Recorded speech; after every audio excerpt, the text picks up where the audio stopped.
not knowing how long it's going to last. The isolation is really depressing.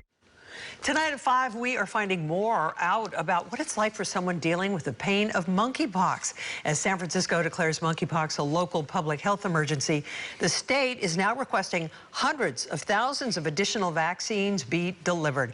Thanks for watching, everybody. I'm Vicki Liviakis. And I'm Grant Lotus. This thing's not going away. The California Department of Public Health gave an update today on its monkeypox response, with almost 800 probable and confirmed cases now in the state.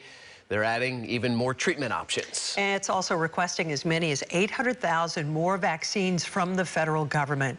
Our correspondent Rob Nesbitt was part of the teleconference with the state's public health officer, and he joins us now live with more. And what was discussed, Rob? Vicki, 800,000 monkeypox vaccines is a big ask, and it looks like California will be getting around 72,000 doses, far shy of what the California Department of Public Health wanted. Vaccine supply seems to be the biggest concern with monkeypox at the local, federal, and state level. California Department of Public Health Director Dr. Tomas Aragon says he has sent a letter to the CDC. Communicated with them with a lot of clarity that we need more doses. The state's public health officer says the current outbreak of monkeypox is being monitored and evaluated to decide if a state of emergency is necessary, 24 hours after Mayor London Breed declared a local public health emergency in San Francisco.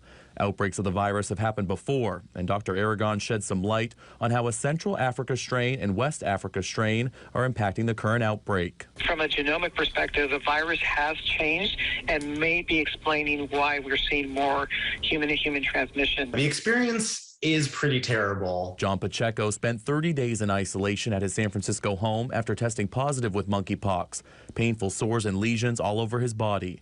He doesn't understand why it's taking so long for public health emergencies to be declared. We dragged our feet for that initial 60 days, where it really would have been great if we had gotten on the ball and had more of a response early so that we wouldn't be in the position that we are now. Pacheco's symptoms lessened after he was prescribed the drug TPOXX, which is now administered at more than 30 facilities and providers across the state. The California Department of Public Health has expanded testing to process more than 1,000 tests a week. Pacheco had to wait 8 days for his test results, dealing with the physical and mental scars of monkeypox. Just psychologically, it's unfortunate to have to grapple with that just fear and doubt for so long.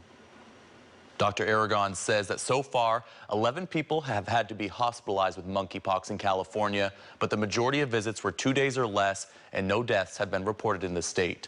Reporting live in studio, I'm Rob Nesbitt, KRON 4 News.